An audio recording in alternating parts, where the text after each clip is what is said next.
ओम शांति। आज है 8 नवंबर 2023।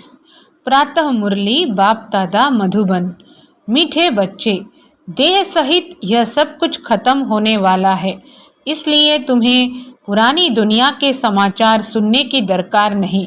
तुम बाप और वर्षे को याद करो। प्रश्न, श्रीमत के लिए गायन कौन सा है? श्रीमत पर चलने वालों की निशानी सुनाओ। उत्तर में बाबा बोले, श्रीमत के लिए गायन है जो खिलाएंगे, जो पहनाएंगे, जहाँ बिठाएंगे। श्रीमत के लिए गायन है जो खिलाएंगे, जो पहनाएंगे, जहाँ बिठाएंगे, वही करेंगे। श्रीमत पर चलने वाले बच्चे बाप की हर आज्ञा का पालन करते हैं, उनसे सदा श्रेष्ठ कर्म होते हैं। वे कभी श्रीमत में अपनी मनमत मिक्स नहीं करते, उनमें राइट और रॉन्ग की समझ होती है। गीत है बनवारी रे। ओम शांति। यह गीत किसका है? बच्चों का। कोई गीत ऐसे भी होते हैं जिसमें बाप बच्चों को समझाते हैं, लेकिन इस गीत में बच्चे कहते हैं कि बाबा अब तो हम समझ गए, दुनिया को तो पता नहीं कि कैसे यह झूठी दुनिया है, झूठे बंधन है। क्या समझा रहे हैं बाबा? कि कोई गीत ऐसे भी होते हैं जिसमें बाप बच्चों को समझाते हैं, लेकिन इस गीत में बच्चे कहते हैं कि बाबा अब तो हम समझ गए, दुनिया को तो पता नहीं कि कैसे यह झूठी दुनिया है, झूठे बंधन हैं। यहाँ सब दुखी हैं, तब तो ईश्वर को याद करते हैं। सतयुग में तो ईश्वर से मिलने की बात ही नहीं है। यहाँ दुख है, तब आत्माओं को याद पड़ता है, परंतु ड्रामानुसार बाप मिलते ही तब हैं जब स्वयं आते हैं। क्या कहा बाबा ने? परंतु ड्रामा अनुसार बाप मिलते ही तब हैं जब स्वयं आते हैं। बाकी और जो भी पुरुषार्थ करते हैं सब व्यर्थ है, क्योंकि ईश्वर को सर्वव्यापी मानते हैं, ईश्वर का रास्ता गलत बताते हैं। अगर कहें कि ईश्वर और उनकी रचना के आदि मध्य अंत को हम नहीं जानते हैं, तो यह बोलना सच है। अगर कहें कि ईश्वर और उनकी रचना के आदि मध्य अंत को हम नहीं जानते हैं, तो यह बोलना सच है। आगे ऋषि मुनि आदि सच बोलते थे, उस समय रजोगुणी थे, उस समय झूठी दुनिया नहीं कहेंगे। झूठी दुनिया नरक कलयुग अंत को कहते हैं। संगम पर कहेंगे यह नरक है, वह स्वर्ग है। ऐसे नहीं द्वापर को नरक कहेंगे, उस समय फिर भी रजो प्रधान बुद्धि है, अभी है तमो प्रधान। तो हेल और हेवन संगम पर लिखेंगे। आज हेल है, कल हेवन होगा। यह भी बाप आकर समझाते हैं। दुनिया नहीं जानती कि इस समय कलयुग का अंत है। सब अपना अपना हिसाब किताब चुकतू कर अंत में सतो प्रधान बनते हैं। फिर सतो रजो तमो में आना ही है।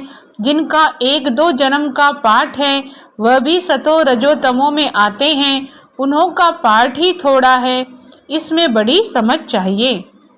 क्या समझा रहे हैं बाबा? कि जिनका 1-2 जन्म का पाठ है, वह तो क्या होता है, वह भी सतो रजो तमो में आते हैं। उन्हों का पाठ ही थोड़ा है, इसमें बड़ी समझ चाहिए। दुनिया में तो अनेक मत वाले मनुष्य हैं, सबकी एक मत तो नहीं होती। हरेक का अपना अपना धर्म है, मत अपनी अपनी है। बाप का ऑक्यूपेशन अलग है, हरेक आत्मा का अलग है, धर्म भी अलग है, तो उनके लिए समझानी भी अलग चाहिए। नाम रूप देश काल सबका अलग है। देखने में आता है ये फलाने का धर्म है। हिंदू धर्म में तो सब कहते हैं, परंतु उनमें भी सब भिन्न भिन्न हैं। कोई आर्य समाजी, कोई सन्यासी, कोई ब्रह्म समाजी, सन्यासी आदि जो भी हैं, सबको हिंदू धर्म में मानते हैं। हम लिखें कि हम ब्राह्मण धर्म के हैं अथवा देवता धर्म के हैं, तो भी वे हिंदू में लगा देते हैं, क्योंकि और कोई सेक्शन तो उन्हों के पास है ही नहीं, यानी और कोई कैटेगरी तो है नहीं। तो हर एक का फॉर्म अलग अलग होने से मालूम पड़ जाएगा। और कोई धर्म वाला होगा तो इन बातों को मानेगा नहीं, फिर उनको इकट्ठा समझाना मुश्किल है। वे तो समझेंगे कि यह तो अपने धर्म की महिमा करते हैं, इनमें द्वैत है, समझाने वाले बच्चे भी नंबरवार हैं, सब एक समान तो है नहीं, इसलिए महारथियों को बुलाते हैं। इनमें द्वैत है, ऐसे वो समझ लेते हैं। बाबा ने समझाया है, मुझे याद करो, मेरी श्रीमत पर चलो, इसमें प्रेरणा आदि की कोई बात नहीं। अगर प्रेरणा से काम हो तो फिर बाप के आने की दरकार ही नहीं। शिव बाबा तो यहाँ हैं, तो उनको प्रेरणा की क्या दरकार है? यह तो बाप की मत पर चलना होता है। क्या कहा बाबा ने कि अगर प्रेरणा से काम हो तो फिर बाप को आने की दरकार ही नहीं। शिव बाबा तो यहाँ हैं, तो उनको प्रेरणा की क्या दरकार है? यह तो बाप की मत पर चलना होता है, प्रेरणा की बात नहीं। कोई कोई संदेशियाँ संदेश ले आती हैं, उसमें भी बहुत मिक्स हो जाता है। संदेशी तो सब एक जैसी हैं नहीं, माया का बहुत इंटरफेयर होता है। दूसरी संदेशी से वेरीफाई कराना होता है। कई तो कह देते हैं हमारे में बाबा आते हैं, मम्मा आती हैं, फिर अपना अलग सेंटर खोल बैठते हैं। माया की प्रवेशता हो जाती है। यह बड़ी समझने की बात है। बच्चों को बहुत सेंसिबल बनना चाहिए। जो सर्विसेबल बच्चे हैं वही इन बातों को समझ सकते हैं। जो श्रीमत पर नहीं चलते वह इन बातों को नहीं समझेंगे। श्रीमत के लिए गायन है कि आप जो खिलाएंगे, जो पहनाएंगे, जहाँ बिठाएंगे वह करेंगे। ऐसे कोई तो बाप की मत पर चलते हैं, कोई फिर दूसरों की मत के प्रभाव में आ जाते हैं। क्या कहा शिव बाबा ने कि ऐसे कोई तो बाप की मत पर चलते हैं, कोई फिर दूसरों की मत के प्रभाव में आ जाते हैं। कोई वस्तु नहीं मिली, कोई बात पसंद नहीं आई तो झट बिगड़ पड़ते हैं। सब थोड़े ही एक जैसे सपूत बच्चे हो सकते हैं। दुनिया में तो ढेर के ढेर मत वाले हैं। अजामिल जैसी पाप आत्माएं, गणिकाएं बहुत हैं। तो शिव बाबा क्या कहते हैं कि कोई वस्तु नहीं मिली, कोई बात पसंद नहीं आई तो झट बिगड़ पड़ते हैं। सब थोड़े ही एक जैसे सपूत बच्चे हो सकते हैं। दुनिया में तो ढेर की ढेर मत वाले हैं। अजामिल जैसी पाप आत्माएं, गणिकाएं बहुत हैं। यह भी समझाना पड़ता है कि ईश्वर सर्वव्यापी कहना रॉन्ग है। सर्वव्यापी तो 5 विकार हैं। इसलिए बाप कहते हैं यह आसुरी दुनिया है। सतयुग में 5 विकार होते नहीं। कहते हैं शास्त्रों में यह बात ऐसे है, परंतु शास्त्र तो सब मनुष्यों ने बनाए हैं। तो मनुष्य ऊंच हुए या शास्त्र? जरूर सुनाने वाले ऊंच ठहरे ना, लिखने वाले तो हैं मनुष्य। व्यास ने लिखा, वह भी मनुष्य था ना। किसने लिखा? व्यास ने लिखा, वह भी मनुष्य था ना। यह तो निराकार बाप बैठ समझाते हैं। धर्म स्थापकों ने जो आकर के सुनाया उसका फिर बाद में शास्त्र बनता है। जैसे गुरु नानक ने सुनाया, बाद में ग्रंथ बनता है, तो जिसने सुनाया उसका नाम हो गया। गुरु नानक ने भी उनकी महिमा गाई। सबका बाप वह एक है। बाप कहते हैं जाकर धर्म स्थापन करो। यह बेहद का बाप कहते हैं मुझे तो कोई भेजने वाला नहीं।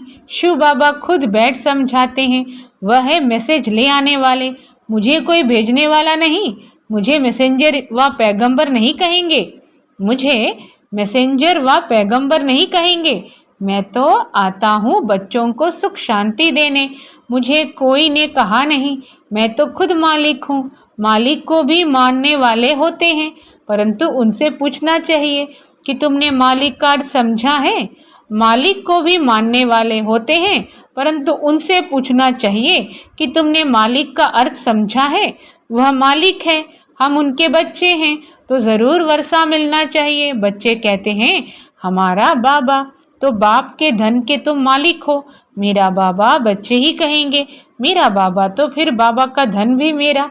अभी हम क्या कहते हैं, हमारा शिव बाबा। बाप भी कहेंगे ये हमारे बच्चे हैं। बाप से बच्चों को वर्षा मिलता है। बाप के पास प्रॉपर्टी होती है। बेहद का बाप है ही स्वर्ग का रचयिता। भारतवासियों को भी प्रॉपर्टी किससे मिलती है? शिव बाबा से। शिव जयंती भी मनाते हैं। शिव जयंती के बाद फिर होगी श्री कृष्ण जयंती, फिर श्री राम जयंती। बस मम्मा बाबा की जयंती व जगदम्बा की जयंती तो कोई गाते नहीं। मम्मा बाबा की जयंती व जगदम्बा की जयंती तो कोई गाते नहीं। शिव जयंती, फिर राधे कृष्ण की जयंती, फिर राम सीता जयंती। जब शिव बाबा आए तब शूद्र राज्य विनाश हो।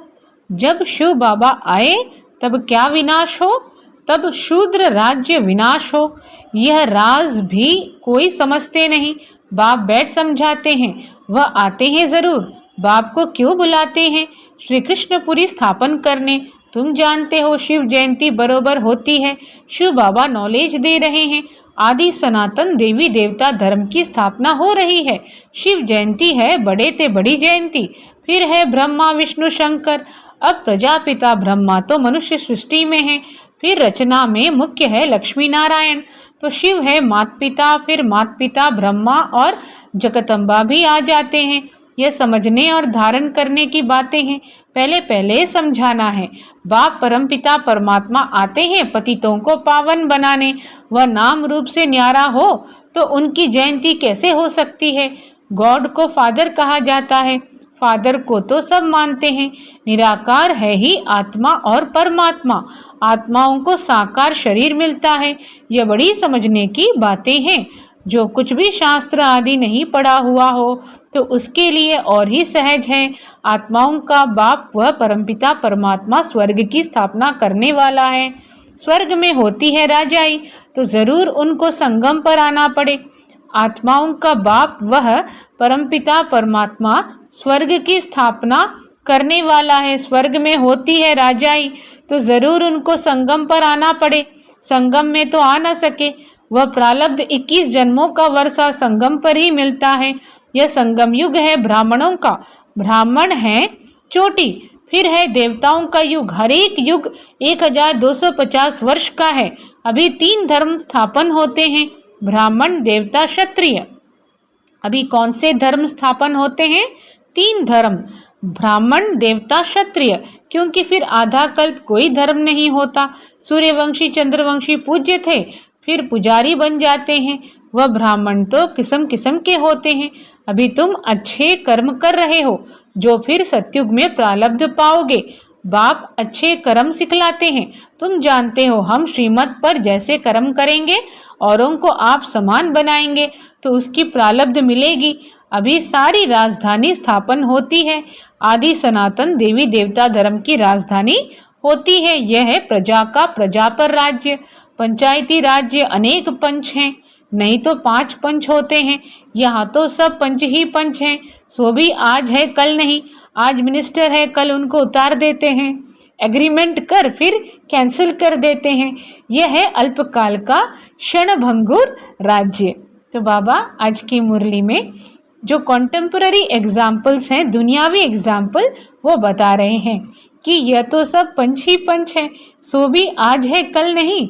आज मिनिस्टर है कल उनको उतार देते हैं। एग्रीमेंट कर फिर कैंसिल कर देते हैं। यह है अल्पकाल का क्षणभंगुर राज्य। किसको भी उतारने में देरी नहीं करते हैं। कितनी बड़ी दुनिया है। अखबारों से कुछ न कुछ पता पड़ता है। इतने सब अखबार तो कोई पढ़ नहीं सकता। हमको इस दुनिया के समाचार की दरकार ही नहीं। यह तो जानते हैं देह सहित सब कुछ इस दुनिया का खत्म हो जाने वाला है। बाबा कहते हैं मुझे याद करो। क्या करो? सिर्फ मुझे याद करो तो तुम मेरे पास आ जाएंगे। मरने के बाद सारा साक्षात्कार होगा। शरीर छोड़कर फिर आत्मा भटकती भी है। उस समय भी हिसाब किताब भोग सकते हैं। तो अभी किस प्रकार का राज्य है? अभी तो अल्पकाल का क्षणभंगुर राज्य। किसको भी उतारने में देरी नहीं करते हैं। कितनी बड़ी दुनिया है। अखबारों से कुछ न कुछ पता पड़ता है। इतने सब अखबार तो कोई पढ़ नहीं सकता। हमको इस दुनिया के समाचार की दरकार ही नहीं। यह तो जानते हैं देह सहित सब कुछ इस दुनिया का खत्म हो जाने वाला है। यह तो जानते हैं देह सहित सब कुछ इस दुनिया का खत्म हो जाने वाला है। बाबा कहते हैं सिर्फ मुझे याद करो तो तुम मेरे पास आ जाएंगे। मरने के बाद सारा साक्षात्कार होगा। शरीर छोड़कर फिर आत्मा भटकती भी है। उस समय भी हिसाब किताब भोग सकते हैं। साक्षात्कार सब होता है। अंदर ही साक्षात्कार करते हैं। भोगना भोगते हैं। बहुत पछताते हैं कि हमने नाहेक ऐसा किया। पश्चाताप होता है ना। कोई जेल बर्ड होते हैं, वह कहते हैं जेल में खाना तो मिलेगा, मतलब खाना खाने से काम है। इज्जत की परवाह नहीं करते। तुमको तो कोई तकलीफ नहीं। बाप है तो बाप की श्रीमत पर चलना है। ऐसे भी नहीं किसको दुख देंगे, वह तो है ही सुखदाता। ऐसे भी नहीं किसको दुख देंगे, वह तो है ही सुखदाता। आज्ञाकारी बच्चे तो कहेंगे बाबा जो आप डायरेक्शन देंगे तुम्ही से बैठूं।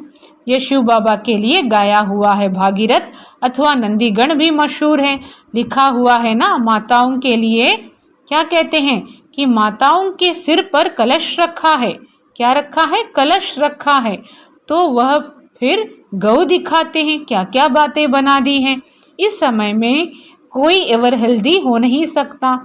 अनेक प्रकार के रोग हैं इस दुनिया में, कोई एवर हेल्दी हो नहीं सकता।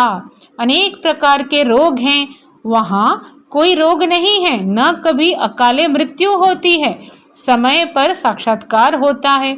बूढ़ों को तो खुशी होती है, बूढ़े जब होते हैं तो खुशी से शरीर छोड़ते हैं।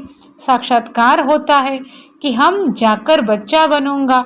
अभी तुम जवानों को भी इतनी खुशी है कि हम शरीर छोड़ जाकर प्रिंस बनेंगे। अभी तुम जवानों को भी इतनी खुशी है कि हम शरीर छोड़ जाकर प्रिंस बनेंगे।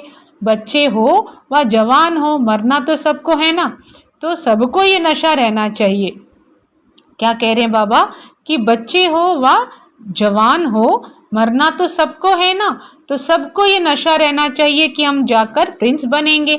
ज़रूर जब सर्विस करो तब तो बनो, खुशी होनी चाहिए। अभी हम पुराना शरीर छोड़ बाबा के पास जाएंगे, बाबा फिर हमको स्वर्ग में भेज देंगे। सर्विस करनी चाहिए। बच्चों ने गीत सुना, बंसी वाला श्री कृष्ण तो है नहीं, मुरली तो बहुतों के पास होती है, बहुत अच्छी अच्छी बजाते हैं, इसमें मुरली की बात नहीं। तुम तो कहते हो श्रीमत एक बाप की ही देते हैं, तुम तो कहते हो श्रीमत एक बाप ही देते हैं। जब तक कोई बच्चा नहीं बनता तब तक यह बातें समझ भी नहीं सकता। और इसमें फिर श्रीमत पर चलने की बात है। अपनी मत पर चलने से थोड़े ही ऊंच पद पा सकेंगे। बाप को जो जानते हैं वह बाप का परिचय औरों को भी देंगे। बाप और रचना का परिचय देना है। किसको बाप का परिचय नहीं देते तो गोया खुद जानते नहीं। अपने को नशा चढ़ा हुआ है तो औरों को भी चढ़ाना है। अपने को नशा चढ़ा हुआ है तो औरों को भी चढ़ाना है। अच्छा, मीठे मीठे सिखी लधे बच्चों प्रति माता पिता बाप दादा का याद प्यार और गुड मॉर्निंग। रूहानी बाप की रूहानी बच्चों को नमस्ते। हम रूहानी बच्चों की रूहानी माता पिता बाप दादा को याद प्यार गुड मॉर्निंग और नमस्ते। धारणा के लिए मुख्य सार, श्रीमत पर सदा श्रेष्ठ कर्म करने हैं, दूसरों की मत के प्रभाव में नहीं आना है, सपूत बन हर आज्ञा का पालन करना है, जो बात समझ में नहीं आती है उसे वेरीफाई जरूर कराना है, सदा इसी नशे व खुशी में रहना है कि हम यह पुराना शरीर छोड़ प्रिंस बनेंगे, नशे में रह ईश्वरीय सेवा करनी है। तो धारणा के लिए मुख्य सार में फर्स्ट पॉइंट क्या था कि श्रीमत पर सदा श्रेष्ठ कर्म करने हैं, दूसरों की मत के प्रभाव में नहीं आना है, सपूत बन हर आज्ञा का पालन करना है, जो बात समझ में नहीं आती है उसे वेरीफाई जरूर कराना है, सदा इसी नशे व खुशी में रहना है कि हम यह पुराना शरीर छोड़ प्रिंस बनेंगे, नशे में रह ईश्वरीय सेवा करनी है। वरदान, निंदक को भी अपना मित्र समझ सम्मान देने वाले ब्रह्मा बाप समान मास्टर रचयिता भव। निंदक को भी अपना मित्र समझ सम्मान देने वाले ब्रह्मा बाप समान मास्टर रचयिता भव। विस्तार में, जैसे ब्रह्मा बाप ने स्वयं को विश्व सेवाधारी समझ हरेक को सम्मान दिया, सदा मालेकम सलाम किया, ऐसे कभी नहीं सोचा कि कोई सम्मान देवे तो मैं दूं। निंदक को भी अपना मित्र समझकर सम्मान दिया, ऐसे फॉलो फादर करो। सिर्फ सम्मान देने वाले को अपना नहीं समझो, लेकिन गाली देने वाले को भी अपना समझ सम्मान दो, क्योंकि सारी दुनिया ही आपका परिवार है। सर्व आत्माओं के तना आप ब्राह्मण हो, सर्व आत्माओं के तना आप आत्मा हो, यानी आप ब्राह्मण आत्मा हो। इसलिए स्वयं को मास्टर रचयिता समझ सबको सम्मान दो, तब देवता बनेंगे। तो हम सब का टाइटल बाबा ने क्या दिया? मास्टर रचयिता। स्लोगन, माया को सदा के लिए विदाई देने वाले ही बाप की बधाइयों के पात्र बनते हैं। अच्छा, सभी को मीठा मीठा ओम शांति।